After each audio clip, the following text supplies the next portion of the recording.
What's up, people? Welcome to another edition of the New Breed podcast, the world's best music podcast. Talk about everything brutal, new death, hard, slam, grind, thrash, core, and metal.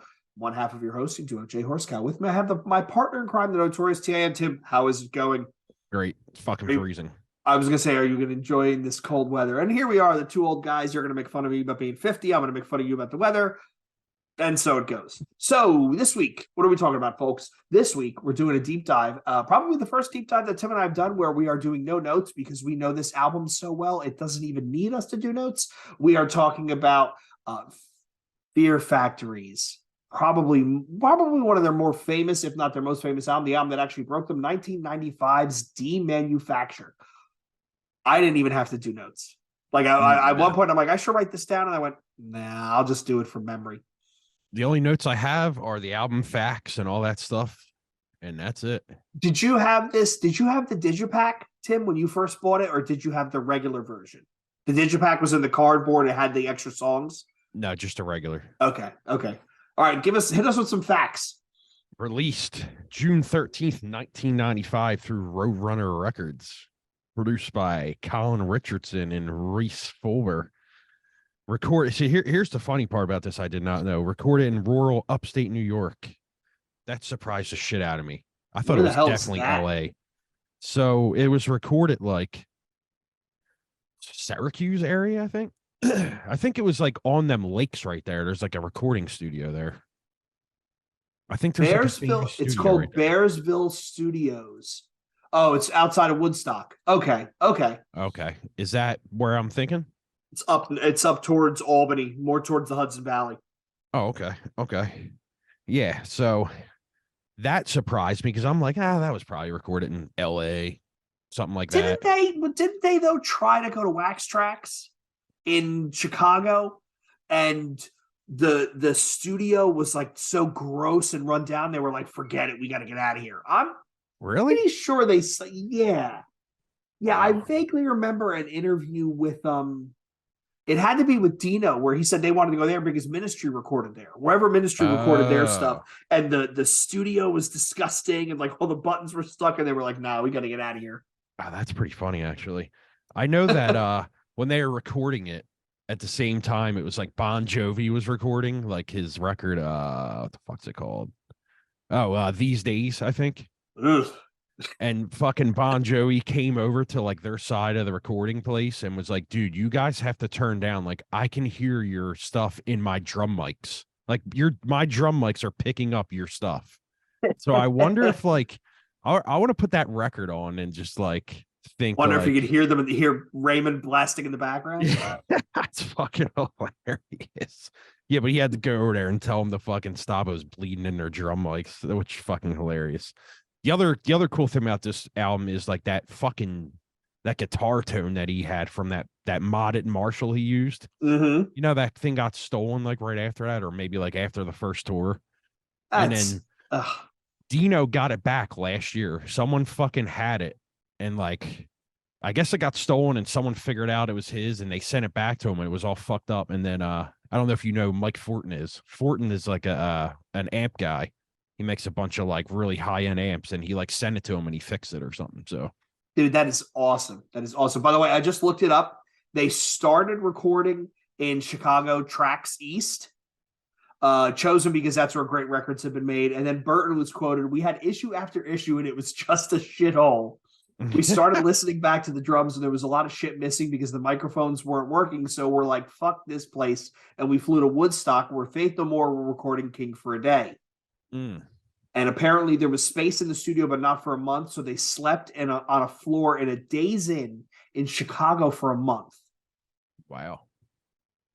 That's why wouldn't you? They were rehearsing from June to October. Damn. And then they said they were living in their manager's house in Bearsville until Bearsville was available. They used his unfinished basement to rehearse. So literally now we can talk about why the album sounds so tight, right? They did nothing but rehearse this album for what, 5 months? Yeah, I mean, it's fucking incredible, like how tight it is. They ran out of time. So the vocals were done in London at Whitfield Street Studios, and they actually mixed and remixed the album multiple times. Yeah, I know what's his name mixed it first or was trying to mix it, and him and Dino were like bitching about the guitar tone. What the fuck is his name? I forget his name. Not Colin. Well, I think Colin produced it or some shit, and he was going to mix it, and they didn't like his mix, or he didn't like Dino's guitar tone, or so. I'm sure you could find that if you looked up. Yeah, we could look through that. Yeah. But yeah, they had someone else mix it, which is probably why they did the vocals in London, because I think whoever mixed it is from there, something like that. But yeah, they were like arguing about that shit. I know the cover art was done by Dave McKean, who we just recently talked about. He did the Earth Crisis Slither record cover. Yo, this is you want to talk about iconic artwork. I mean, we've talked about some of the guys, like there's some artists like Ellington Cranter that does like Archspire stuff, and there's the guy who did Bell Witch and all that. But you want to talk about the perfect melding of a barcode and a rib cage, and it totally matches their cyber fucking metal thrash aesthetic. Like it was perfect. It's perfect. Dude, I wanted to get that tattooed down the front of my chest with like all that stuff, and like I forgot that I have a chest piece, and I'm like, it's not gonna look right. And then I thought about my back, and I'm like, why would I do that on my back? It wouldn't make sense. So, well, your ribs do come through. I mean, if you're going to do the spine, well, then you got to go over your spine. But I was thinking about getting Demanufacture like written on me with that barcode on there. I think that'd be pretty cool. Not bad. That's how much I love this fucking record, man. So, what was I think we talked about this in the previous episode, Tim. What was your first experience with this album? Well, I want to talk about a couple other things real quick. Okay. So I don't know if people know, it's a concept record about basically it's based off of Terminator, right? Mm-hmm. Yeah, so they say, well, it's man's struggles against machine-controlled governments. So yeah, inspiration taken from Terminator. But here's the other thing I want to talk about. So 95, you get certified gold in Australia, it's silver in UK, gold in the US with 240,000 copies. So that's not as much as I thought, which is super surprising to me, because I wonder what the numbers are as of today. There's no way they only sold 240,000 of them from 95 till now. That's what, 20? That doesn't sound right. What is that, 28 years ago that came out? Yeah, something like that. Fuck. Yeah, dude, right? 28 years ago. Yeah. So yeah, definitely regarded as the band's best album and like a pinnacle metal record. I don't care what anyone says. If you do not think this is a great record and you're in a metalhead, you're fucking crazy. So also regarded as one of the most influential records of the 90s. And I mean, look at all the bands that tried to mix electronics with thrash metal, heavy metal. In our wheelhouse, Spineshank, right? Spineshank started as kind of a Fear Factory clone. They admit that as such. I mean, they were going out with them forever. I think Dino got them signed. Yeah. So 2 singles from the record, you had Replica and you had Dog Day Sunrise. And you also had, of course, Zero Signals featured on the 1995 Mortal Kombat soundtrack, which at this point, you'd see that we did the deep dive on that. Yep. So what were you saying? I forgot what I was talking about. What was like my first well, how did you first come to this album? Like I think we talked about it. I came to it through Mortal Kombat. Yeah, because I was like, what is this? What is and then so it's Zero Signal, which is track 3, 4, 3? Track 3. Track 3. When I looked at the Napalm Death, not Napalm Death, Jesus, when I looked at the Mortal Kombat album and I looked at Fear Factor, I'm like, wait a minute, this is the 3rd track? And that's a fucking monster. And my first thought was, well, what do the first 2 sound like? Because that, usually, banger, banger, banger up front. And I was blown away, just totally blown away. Yeah, this is like, I remember I had the Mortal Kombat CD and I put it in and was just listening to it. This is when I was like starting to get into heavier stuff, because back then I was listening to like a lot of like punk rock stuff, like Dookie, Offspring, shit like that. And then I remember I got this CD. I actually think my mom got it for me on fucking Christmas. It had a wall sticker on it and everything. Dude, I got mine at Christmas. Mine. It was Christmas 1995. Yep. It probably was mine too. I think I got it in my stocking, because back then my mom used to put a lot of shit in stockings. But I remember listening to the CD and just had it on, and I probably got like a new CD player too or some shit. And I just remember this song came on and I was a fucking floored, dude. I went back and listened to this, and I listen to this album fairly frequently. It's not a once a week thing, but it's frequent enough that it's always in my history. And Yeah. so the thing that came out, the thing that jumped out at me today, I was listening to it while I was doing some yard work, right? I mean, and we'll go into some of the songs. They're amazingly written. They're tight. They're not over compressed. You know what I mean? Like there's room for the songs to grow, but the B side of this album is just as good, if not better than the A side. And I completely forgot about that, Tim, until I dove into it. I don't think there's a bad fucking song on the record. I don't think there's one bad riff on the record. I don't think there's one bad anything on this record. I think it is the absolute 10 out of 10 perfect metal record. I was never a fan of the cover of Dog Day Sunrise. Like, I mean, Burton's vocals fit it. Like, it's a good song, but I mean, if you remove that and you go right from New Breed into Body Hammer, this album becomes that much more punishing. Yeah, I mean, did you ever hear the original Dog Day Sunrise? It's Head of David, right? So it's what, Justin Broderick? Yeah. It's pretty good, actually. I think I have. I gotta go back and listen. It's basically an exact copy of the song. Like they even it's pretty much the exact copy, just a better production, but I think it's really fucking good, man.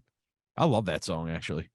And I didn't know that was a cover for like the longest time, probably like till 10 years ago. Yeah, I just thought it was them breaking up the album at first. That's exactly what I thought too. You could tell that Your Mistake was a cover because it was so against anything else in the rest of the album. Yeah. But you know what? You touched on it a bit. The importance of Reese Fulber in their sound. Yeah. So for those young kids listening, Reese Fulber was from a band called Frontline Assembly, who were label mates of Roadrunner. I think they were snapped up by Roadrunner. They were on a UK label. And I believe the story was Fear Factory reached out to them because they were looking for a more electronic sound and some remixes, I think, on what was it? It was Soul of a New Machine, right? What, remixes? Yeah, I think they were looking for help with. Yeah. Well, they did remanufacture from this with his help as well, which was absolutely awesome. And if you're listening and you don't know where our intro comes from, there you go. Yep. That was Jay's idea, so sue him, not me. Please. Oh, I wish we get big enough that somebody worries about fucking sue. Like, I wish we could get big enough that we'd have to worry about being sued. Yeah, I remember it was, where did I see that?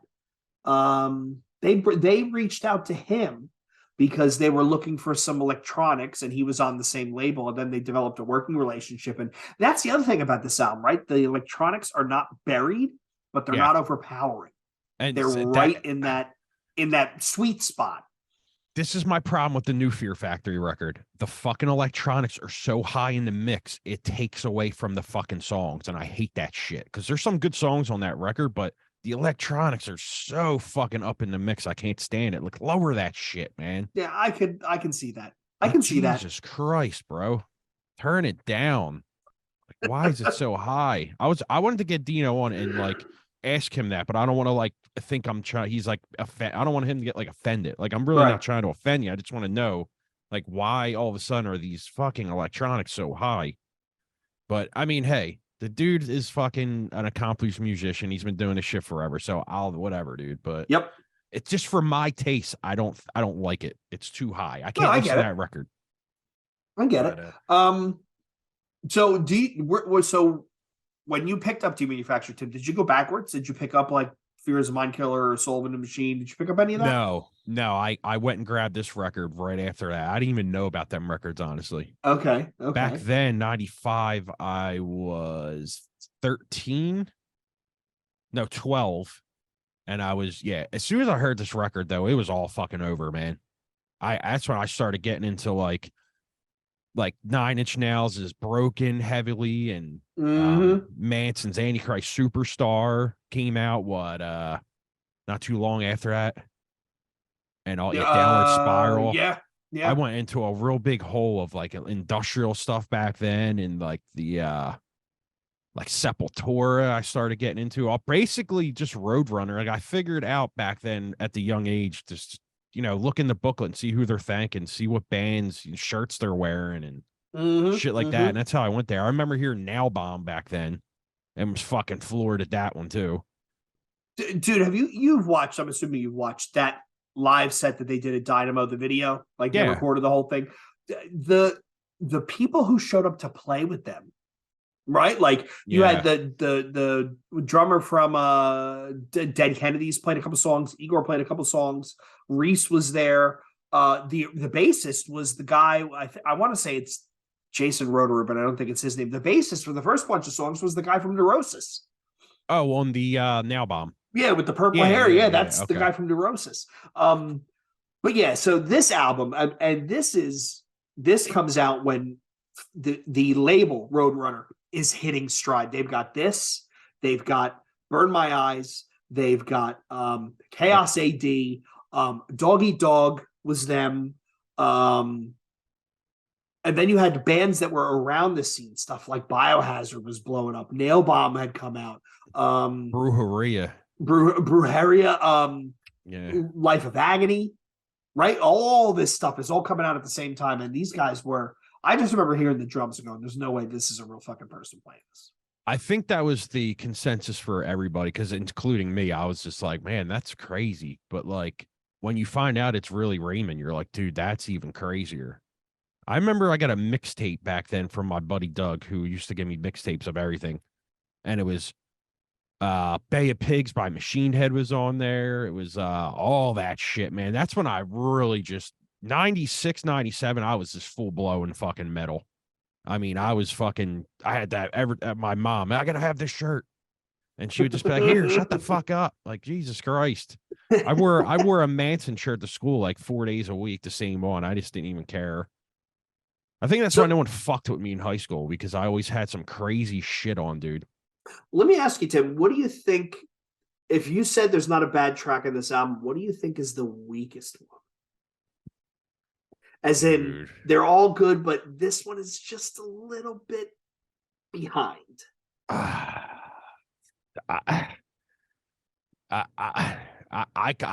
couldn't answer that. It's got to be the closer. It's the most mild. I love Dog Day Sunrise. That's a great fucking song. New Breed is, well, you know what? It may be New Breed. I don't know. I mean, it's a great track. Like I said, every track on this record is fucking great to me. But if I had to go weakest, it would probably be New Breed. Okay. I hate even saying that because, you know, our fucking podcast has the name. Yeah, that's what I mean. It's hard to say that, but like, I mean, obviously, yeah, where do you think we got the name from? But like, it's hard, dude. Replica. Well, to me, that is, and I like the song. It's not a bad song, but maybe it's because it was on the Ozfest DVD and I kept seeing it over and over again. And maybe it's just the burn-in, right? For me, I think you could have put that later in the album and moved up like Flashpoint or moved up Hunter Killer, and it would have worked just as well. I just, for whatever reason, that song it's not over the top aggressive, but it's not Burton playing with range. So like the Piss Christ, right? Where he sings at the end, right? Like, and he literally goes in and sings. That juxtaposition to me makes that song probably one of the best songs on the album. Yeah. The Replica was just didn't do much for me. I'm going to tell you why Replica is an amazing track, and maybe I'll change your mind. So I know the beginning with the huh is kind of corny. Like, people always make fun of the huh shit. But that riff right after There's No Love, like the that's a great riff. But the part that makes that song, the fucking verse part, is fucking magical, dude. Like the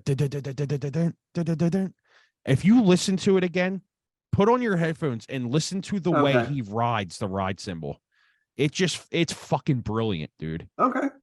Like, it's just the way he does that ride cymbal, man, in between that syncopation is fucking incredible. Like, I don't care what anyone says, that's one of the best songs on the record.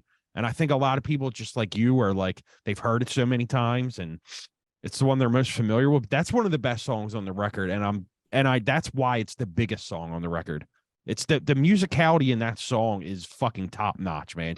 Listen to it again after what I said to you after this, and you'll be like, oh, I see what he means now. You know what? You're probably right. You're probably right. It's like them drums, like that's hard shit to do, man. Like to yeah, be that tight and syncopated like that, that's hard to do, man. And it's yeah, just like, you're but probably right. I mean, it's not a bad song, but just for me, there's other songs I would rather listen to first. no, yeah, absolutely, me too. But that song is not bad. That's not a bad song at all. It's just if you really listen to the music in there, you'll be like, oh, you know what, that is good because it's got one of the most classic riffs of all time in it. Well, we could talk about that. We can go down that rabbit hole. The riffing on this album, right? Like, I know there's people who have all different kinds of opinions on Dino, right? Because he's outspoken. He's known got an to ego. Yeah, he's got an ego. He's known to Yeah. rub people the wrong way.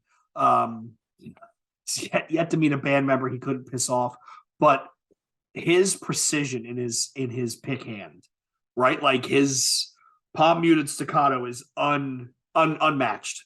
It really is unmatched. Yeah, I mean, I think Dino has a reason to have an ego though, because honestly, dude, let's be real here. He fucking he created a whole genre of metal, basically. That syncopated shit, everybody did that after. So he might have a big head. He might have a big head and ego about it, but it's well fucking deserved, man. Because like that dude is I'm trying to think of the word. Like what's the word for someone who comes up and just makes a whole like Korn is that band for new metal. He created an entire sound himself. Yeah, that's what I mean. So like I'm trying to think of the word, but like he created that sound, dude. I mean, yeah. So if people want to be mad at him, but the thing with Dino is, and I don't know him, I've never talked to him, but I've heard many interviews with him talking. He expects perfection. He expects fucking, you know what I mean? He wants the shit to be perfect and sound great. And you know what? That's cool to me because a lot of musicians should be like that. It's your songs, dude. Like you got to be your own. You got to be your own. Favorite. You got to be I'm trying to think of this word too. You got to be your biggest fucking fan, critic, and you got to be your biggest fan. He expects people to put in as much work as he does, and I get it. Like I get it, but yeah, his picking the staccato riffing that and this. I mean, as far as I can remember, Tim, from the music we listened to, this is the first time that type of riffing is matched with that type of drumming to make this machine gun sound, right? Like there's no other way to describe it other than machine gun sound. Yeah, I mean, it's like if you come out of the 90s, who are the biggest bands in metal? Probably all of them are on Roadrunner, right? Machine Head, Fear Factory. Yeah. And then as you come out of Demanufacture, you got Obsolete. Obsolete was a genre-defining record. That was a monster. Like that's it what was I mean. A monster. So he comes out of Demanufacture. He knows that he's a fucking purveyor of that shit. And then they put out Obsolete, and that just fucking blew that record sold like crazy. That just blew the top off right there. I don't care what anyone says. Because then you have bands after that that are just like, fuck, dude. Like, they're the Meshuggah of the 90s before Meshuggah got huge. Because I know Meshuggah was out, Yeah. Yeah. And to tell you the truth, man, like, I always talked about this on Ill Street. I think Fear Factory is it. Like, I know people are gonna fucking hear this and they're gonna say Tim is fucking smoking some crazy shit. But let's be honest right here. Think about this what I'm about to say right here. Fear Factory is just one big fucking mosh part. If you think about it, all that syncopation is what every band does now. All the breakdowns in modern death metal, I mean, deathcore and shit, are all the syncopated fucking mosh parts. I can see that. Yeah, I can see that.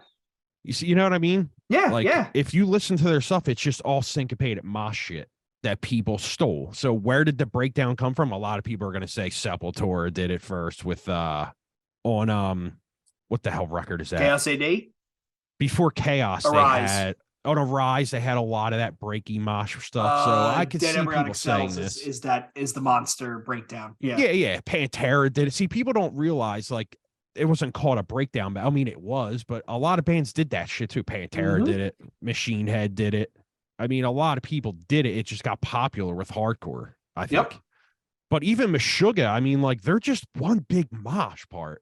So can we talk about Meshuggah for a second? Yeah. People talk about how amazing Sugar is, amazing, and they're right. They're right. I will say that everything before Chaosphere is ultimately forgettable. Before Chaosphere. yeah, So absolutely. Destroy, Erase, Improve, right? There are some like the Future Breed Machine. There's some really good songs in there, but they were good, but they weren't genre defining, right? They Not didn't yet, define no. their sound. Chaosphere is with the polymeters and all the songs going in 8,000 different directions. It sounded like it was going to come apart at any second. That's to me where they hit their stride. So when I hear people, and maybe this is like old guy yelling at cloud, right? Grandpa Simpson, here we go. When I hear people come out and talking about Contradictions Collapse or some of their early stuff, I kind of want to do like the meme, where the guy's like, huh? Because it's No, good. You're 100% correct.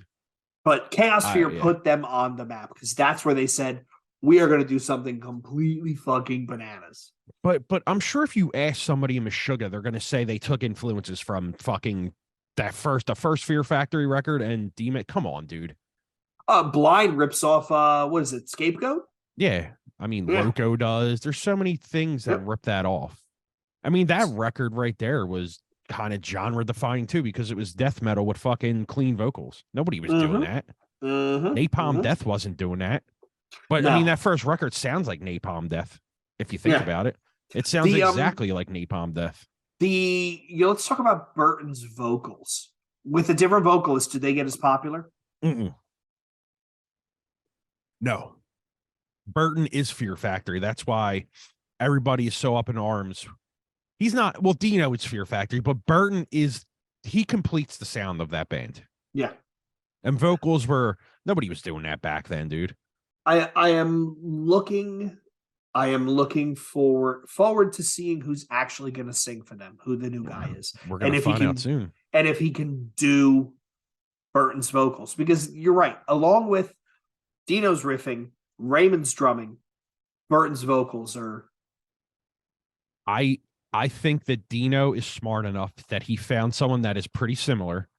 And I think right now, before the tour comes, because I think they're co-headlining, I think before that tour comes, they're going to put out a 2-song sampler or something with the new singer. And that's how they're going to introduce him, like right before that tour starts. Here you go. Makes sense. Did you see them tour off this album, Tim? Yes. What was it? Ozfest? No. Yes. Was it? The Ozfest 97 was the first touring one. Yes. Yeah, because Obsolete was 98, right? Yeah. 98 or 99. 98. Obsolete was 98. So Ozfest 97, which was the first touring Ozfest. Yeah, that was this album they were touring off of. Yeah, and then I seen them not too long after that with it might have been Crowbar, maybe. I saw them at the Seton Hall birthday show, and it was fucking awesome. I was lit. There was one of the few shows in my life that I was against the barricade, and I remember sticking my hand out, and Christian slapped my hand, and I was like, "This is the fucking." And then I left after them because I wasn't sticking around for. I forgot who the headliner was. Just like Overkill or something. It doesn't surprise me. They did tour with them a little bit, but yeah, it was like it was a 20 band show. But yeah, this. So we've talked about Burton's vocals. We've talked about the riffing. We've talked about Raymond's drumming. Yeah, I mean, all that stuff combined, this is so far ahead of its time. I mean, it's just right. This is 1995 we're talking about here. Yeah, biggest stuff on the radio is Candlebox, Collective Soul, Rage Against the Machines. Second album hasn't come out yet. Or it just did. Smashing Pumpkins was huge. This was all grunge still. Yeah, I think that, the way that this is perceived from everybody, I mean, if you ask anybody that's big in like metal, like a reviewer or like an A&R guy or anything, they're all going to tell you this record changed the landscape of heavy music. I guarantee that. You ask Monty, he'll fucking, dude, this was fucking a game-changing record. Speaking of game changing, did you ever go back and listen to that first album they did with Ross Robinson, Concrete? Oh yeah, I've heard of Concrete. Yeah, is it? I have actually never heard it. Is it any good? It's got some kind of it's got raw, some tracks. Right? It's very raw. Yeah, I mean, I see why they didn't release it for a long time. But yeah, Concrete. You can listen to Concrete on YouTube. I don't think it's on streaming, but it's it's worth checking out. All right, it's worth a listen. Okay. I know we don't go through the tracks all the time anymore, but we need to on this one real quick. It doesn't have to be long-winded, but dude, this record deserves it, man. So they open with Demanufacture. Yo, so ask anybody. The beginning of that record with the come on, dude. Yep. Yo, man, that's the perfect opener right there. And then with the electronics in the background, and as soon as that guitar comes in, and it's like, bro, fucking the hair, wherever your hair is, it stands the fuck up. Yeah, and the so we'll talk about it when we get to some of the other songs. There are some other songs which open with samples and drums, and I bring that up to say, when we did the Taproot album, we talked about how some of the intros all started to sound the same after a while, and the structure got a little repetitive. These guys could do the same structure for 10 songs in a row, but not one of them would sound like the others, which is a true testament to the ideas they have in their heads. Yo, in the opening track, the pre-chorus that sounds all fucking punkish, like what's he say? Oh, I forget what he says, but dude, that shit is hard as fuck. Yeah. Hard as fucking nails, dude. And then it goes into that chorus part. Like, come on, man. That shit is just beyond fucking, like, that blows your head off your shoulders when you're that young. You know what I mean? Yeah, it was, and then so they do the first song, and then they go right into Self-Biased Resistor, which is another monster intro. Yeah, dude, that right there is just that's how you go into it right after that. You don't give anyone a fucking second to breathe. And I remember when they used to play them two songs in conjunction live, it was just like, as soon as Demanufacture's over, like it goes right into it, dude, you get your fucking ass fucking torn apart there. Yeah. Like, that dude, when they were in their prime, man, I'm sure people can tell us, and this is one of my favorite bands ever, so I'll talk about this record all night. But like, when they were in their prime, dude, nobody was fucking with them live. I mean, that shit sounded monstrous. No, dude. Go back and watch the Ozfest DVD. Yeah. For the year that didn't tour. They were fucking amazing. I mean, it's just like, it's great. It's like, I think, is this track where you finally hear his cleans? I don't think his cleans were in the opener. I can't remember. They are, but not as much. Not as much. But when you start hearing his cleans, man, you're just like, whoa, where did that come from? Yeah. Yeah. I mean, and every song builds on each other, right? You have the riffing, the drumming, the cleans, and it's Demanufacture, Self-Biased Resistor, Zero Signal, back to back to back. Banger after banger after banger, dude. Yep. I mean, Zero Signal is one of them just huge, like, but I'm trying to think of that word too. It's like operatic. Yeah. It's like a very operatic. It's like you put it on, you're like, this is a little different. And the other thing about that song is it's almost 6 minutes. It doesn't feel like 6 minutes. Yeah. Well, when you're enjoying something that much, it goes by real quick. Yeah. Yeah. I know that shit. But like that's I think that was the perfect song to pick for that soundtrack as well. Yeah. We should go back and watch the movie again because it's bad, dude. It's really bad. I thought back then it was super cool because of like, Mortal Kombat back then is fucking awesome. And it's like, but now you go back and you watch the Goro come out and you're going, this is not, no. Yeah. No. Like I think this song right here is the most important Fear Factory song for me because this is the song that made me realize that metal is the greatest genre in the world. Yeah. I mean, like, yep. It just, like I said, that song just changed everything for me. If I never heard Fear Factory, what would I be listening to right now? You never fucking know, dude. Yeah. I could have went and heard Cro-Mags and been like, Hardcore's the greatest ever. You know what I mean? Yeah, and you'd still be talking about, my God, that first Cro-Mags album. Moving along. So then we have the song that I like the least, which is Replica, this was the first single, Tim? Yes? Yeah. Yeah, we don't have to talk about this one. We already did this one. Was there a video for this? I can't remember. That I can't remember. There might have been. I do not remember. Yeah, we don't have to talk about the song. We already talked about how genius it is. Well, I pretty much tried to get you. I defended it. So, but yeah, I mean, first single, it's pretty much probably the song that made them blow up. So, good for them. Yep. But I think it's a fucking 10 out of 10 song. I love it. I'll never say it's so fun to play on guitar too. Oh, that's the part that I have no comparison there. Then we go into that's probably why I love it so much, because it's just so fun to play. But like, I mean, the drumming on this record, I've tried playing it a million times. It's so fucking hard. Like, you really got to be fucking like the best time. The best time to play this is after a leg workout where your legs are loose and you can fucking do it. If you just go on there like raw on like a Saturday morning, fuck that. Well, I wonder what happened to him. We should try and find Raymond. I know he was doing like video game scores and stuff. I don't know. He did a band. He did a band with the singer of Threat Signal, and I forget who else was in it. Probably the bassist. They did a band called Archaea, which is really fucking good. Okay. I'll let you hear it when we're prepping the other episode. It's really good, dude. Okay. Let's go to New Breed. Which, you know what, Tim? I think I might agree with you, though. This may be one of the weaker songs in the album. I love the bounce part, right? Like, bang, bang, bang, bang, bang, bang. I mean, it works, but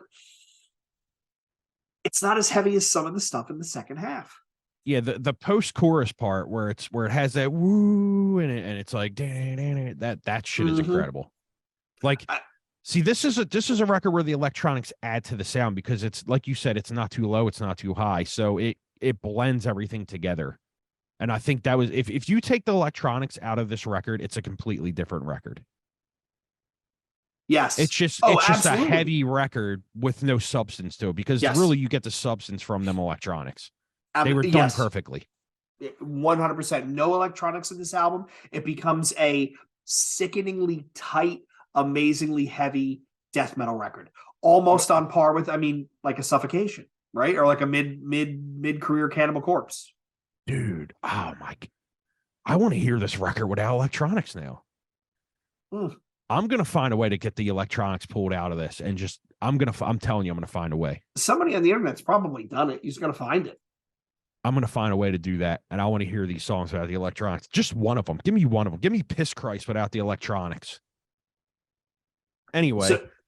So we've left New Breed, and we're going to Dog Day Sunrise, which is, again, it's covered by Head of David. For those of you who don't know, Head of David is Justin Broderick. He started his career with Napalm Death, most famously known for Godflesh and Yezu. This was the song that I as a kid, I didn't like it, because it didn't feel it fit, because I wanted more heavy. What's with this, palate cleanser in the middle? Now, as an adult, I can go back and appreciate it. But back then I was like, nah.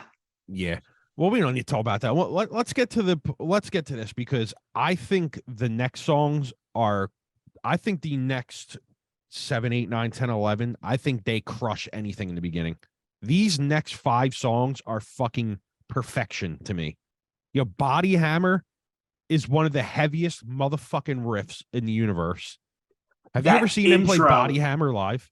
I might have back in the day. Dude. But I seen them in 2000. I seen them in 2011 with Shadows Fall. They headlined. And somehow we got into the back. And I was watching it from the stage, and dude, it was shaking the entire TLA, like the dude, one of the heaviest riffs of all time. Proof that you don't have to play fast to be heavy. This song, yeah. I mean, just that slow syncopated part in them, that riff, man, is fucking. That's a mosh part right there, dude. Think about it. It's a fucking mosh part. If a band right now came up with that riff and that exact part, people would think that was one of the heaviest breakdowns of all time. Yeah. Yep. You know what I mean? Like, this is why I said that earlier, that they invented the mega mosh, to tell you the truth. I mean, who's doing mega mosh after that? Caliban? The first 3 Caliban records are fucking disgustingly heavy, brutal mosh shit. Every song is a fucking... You go, holy fuck, that was the heaviest breakdown I've ever heard. This is where it comes from, in my opinion. So it goes from, but we go from Flashpoint, right? Or Body Hammer to Flashpoint, where, Tim, I would argue Flashpoint is almost like a traditional hardcore song. It's one of the best songs on the record. Because it's up tempo. It's a like it's the snare and hi-hat hit at the same time. Yeah, this is as close to straight up hardcore that they do. Yeah, the opener with just the bass and the drums, like the down, Mhm. down. Yeah, I fucking love it. I think this is where the record starts to shine its brightest right here. Yo, so we're talking about Flashpoint. Actually, one of the shortest songs in the album. It's only 2 minutes and 53 seconds, leading to its hardcore roots. The next song, the clean singing part in that bridge of Flashpoint is fucking incredible with just the bass. Yes, bro. Yes. Love it. And you could also hear the clean singing part in that bridge. You can hear it again, more than once on Obsolete. Oh yeah. Oh fuck that yeah. Everything drops out, but Burton's vocals in one instrument repeats itself numerous times on Obsolete. Yeah, yeah. So now let's go to, I think, one of the best songs in the album, HK Hunter Killer. This song is I Am a Criminal. Like it's that chorus part, man. If you like modern mosh, if you like some of the stuff that some of those more less deathcore, more brutal death metal bands are doing, this is the song for you. Yeah, I mean, the chorus part, what I Am a Criminal is fucking just potency right there, man. Because it's like after that they do that. This song is probably the song that sounds the most like the first record. Yes, there's a lot of parts on this song that sounds exactly like parts on why can't I think of the first record's name? Soul of a New Machine. Yeah, this is the biggest Soul of the New Machine song from this record. I think it has all the same kind of techniques in it, and this is another one of the best songs on the record. It is short, but it's great, man. Yeah. And now let's go. No, this one's not short. No. But this is a fucking fantastic song. But you bring up an interesting point there, Tim. There's a lot of 5-minute bangers on this album. Demanufacture's over 4. Yeah. Self-Biased Resistors 5+, Zero Signals 5+, Body Hammer's 5+, Hunter Killer is 5+. The next song is 5+, and then you have the closer. Let's talk about Piss Christ. Favorite song on the record. Best song on the record. When he the cleans at the end, Where Is Your Savior Now? They could have just cut the album with that, and it would have been the perfect way to end it. Yeah. Because I mean, that is where to me, this is the song where Burton's vocals shine the most. Yeah, dude, the So We Lie part, the music in that, behind that, oh my god, dude. This is why I think this is the better part of the record, because every song on here is super memorable. Like, yeah, Demanufacture, Self-Biases, but like every song after from Body Hammer on is just an absolute savage beast, in my opinion. Mm-hmm. Like, it really does not get better than Piss Christ. I think it might be their best song ever, to tell you the truth. It's my favorite song on the record, but it might be their best song ever. Yeah. That's your favorite song on the record? Okay. I think it's the best song on the record. It might be one of their best songs ever. I mean, there's songs on Obsolete that are really fucking good, like, like Securitron's a really fucking great song. But this song, man, this is everything I want in Fear Factory right here. Okay. Another fun song to play. I would probably agree with you. It's probably the best song on the album. I think I would, in a rare agreement, I would agree with you.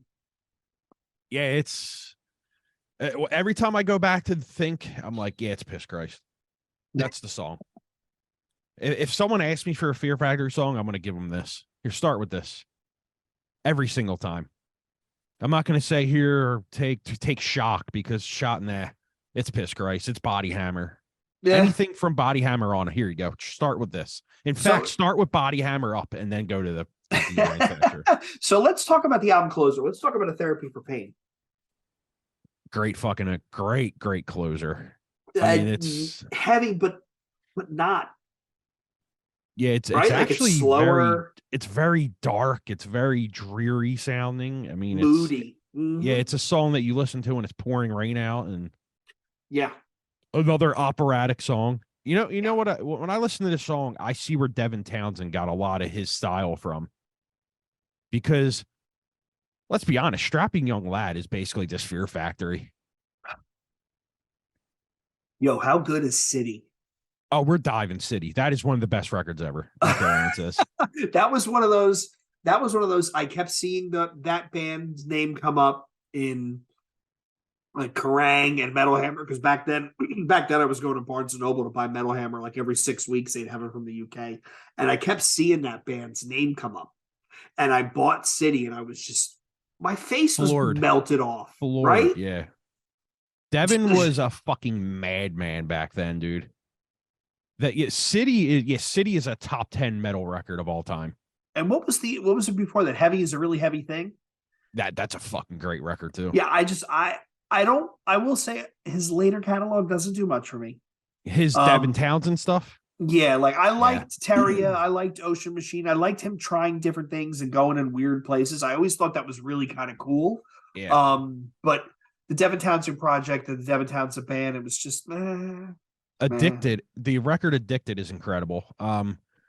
You'd probably be surprised. I think Ocean Machine and Accelerated Evolution are in my top 10 favorite records of all time in any genre. Wow. I fucking love Devin. I think he's a fucking genius.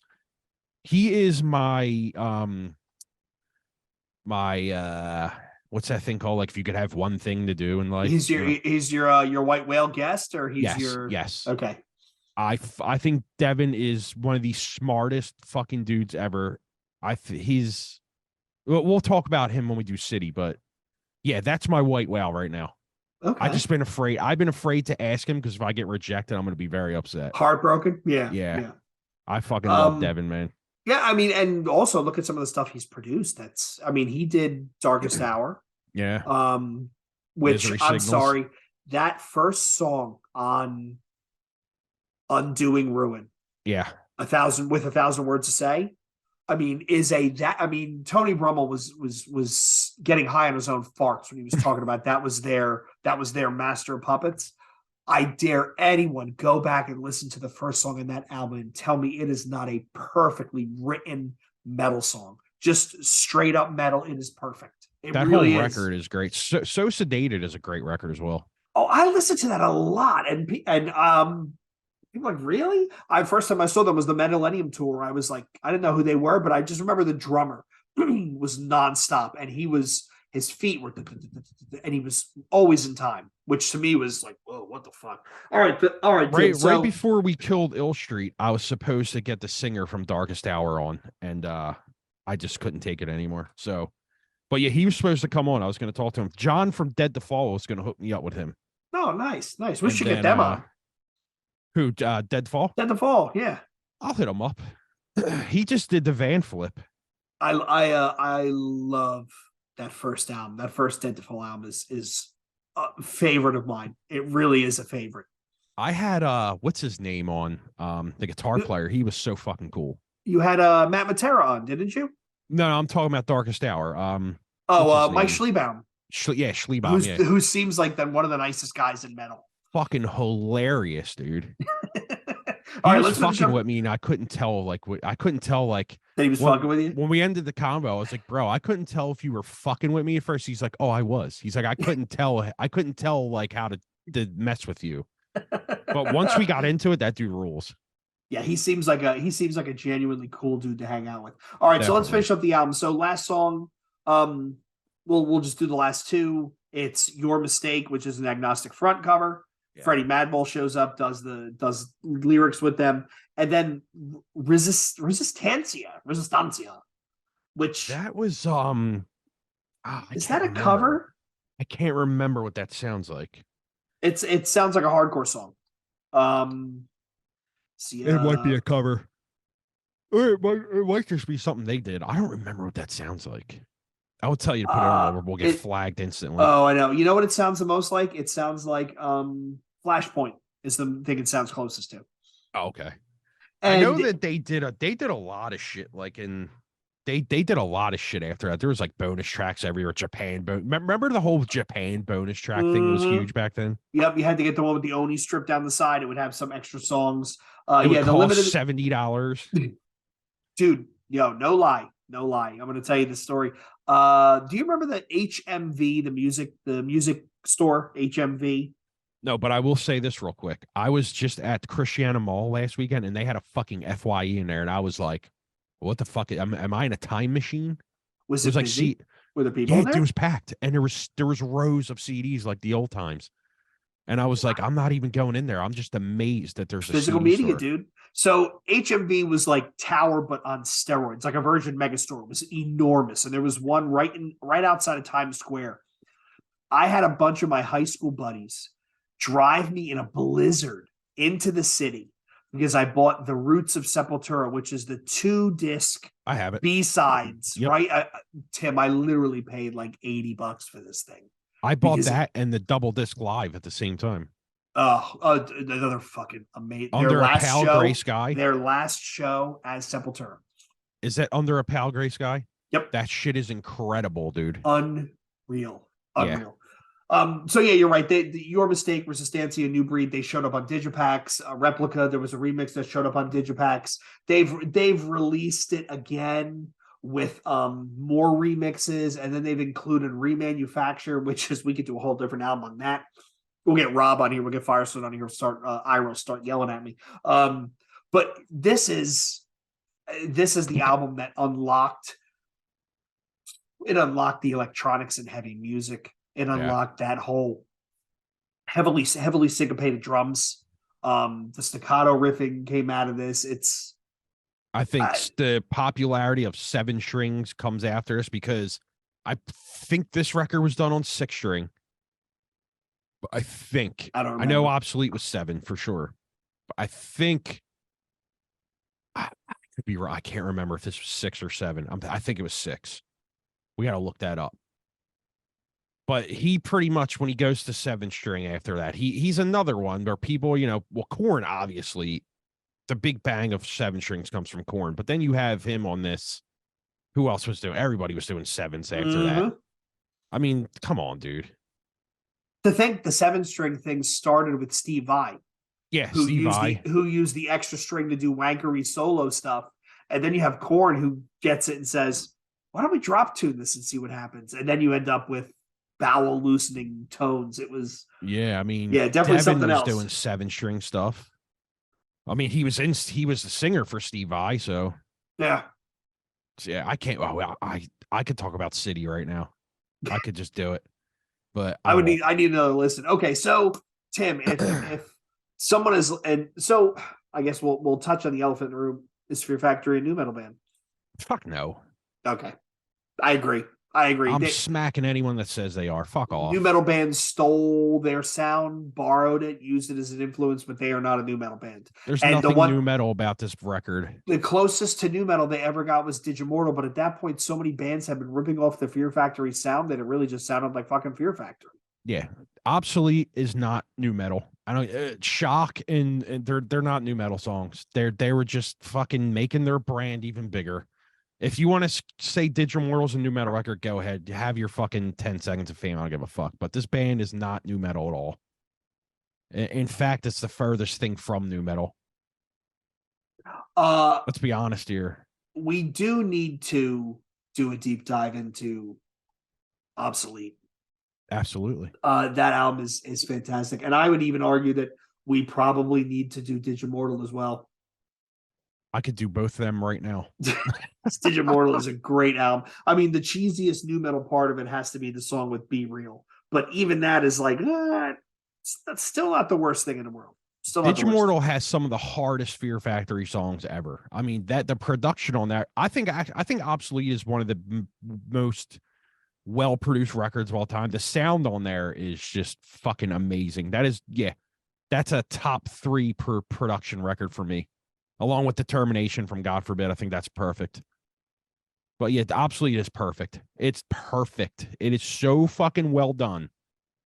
Like, I want to fucking just find out who did that and just fucking shake their hand and bow because it's that good. It was probably the same people who did this, honestly. Look that up for me, please. What am I looking up?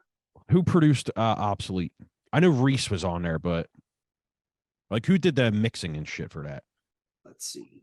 Obsolete was Reese. So it's produced by Fear Factory and Reese Fulber. Additional production by Greg Reilly. Recorded by Greg Reilly. Mixed by Reese and Greg Reilly. Yep. And Greg did click on his name. Who the hell else did he do? Machine Head, it looks like. He did Devin Townsend Infinity. He did Devil Driver. He did almost all of Frontline Assembly. Yeah, okay. He did Bleeding Through. What, This Is Love? Declaration. Oh, he did Declaration, okay.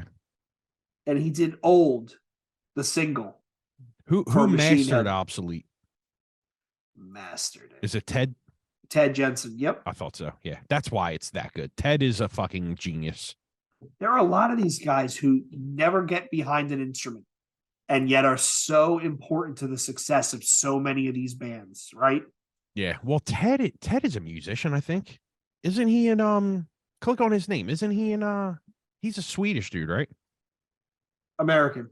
Close. Is he? He did Hotel California. Oh, I'm thinking of the dude who does Fascination. That's right. Never mind. That's fucking insane. The dude who does Fascination Street Studios is a Swedish musician. I think fuck's his name.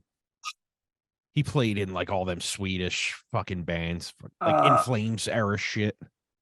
We should do Ruru Jermaine. He did Hotel California. He did Billy Joel's The Stranger. Wow. Yeah. Let's see here. He worked with the guys from Neve to create the first all digital mastering console. Oh, Neve. Oh, consoles. Yeah. Okay. Yeah. Yeah. Everybody emulates Neve now. He did Green Day, American Idiot. James that record Taylor. Sounds huge, dude. That is one of the biggest sounding records ever, too. American Idiot's great. That's a great record, man. Yeah, it is. It is. All right, Tim. So let's put this one to bed. So if you haven't heard Demanufacture, why would you even listen to this episode? If you're haven't, fucking stupid. If stop, you haven't, just stop Sorry. and go listen to it now. Out of 10. Out of 10? Oh, it's 10. It's 10. It's not even questionable, right? I mean, not even. You don't get to define an entire genre and not be a 10. And then they are a less, I would say they're a less technical version of Meshuggah, especially in that chunk between Soul of a New Machine and say Digimortal, where everything they did, somebody was aping it, and it came out 2 years later. Yep. This is the converge of the 90s. Yeah. Yep. All right. So thanks everybody for tuning in, joining us once again. Newbury Podcast on both Twitter and Instagram. We have a Facebook group. Find us there, newburypodcast@gmail.com for any questions, comments, complaints, or concerns. And last but not least, you can always find us dicking around on r/new metal, the new metal board on Reddit. So once again, this is a Newbury Podcast saying cheers.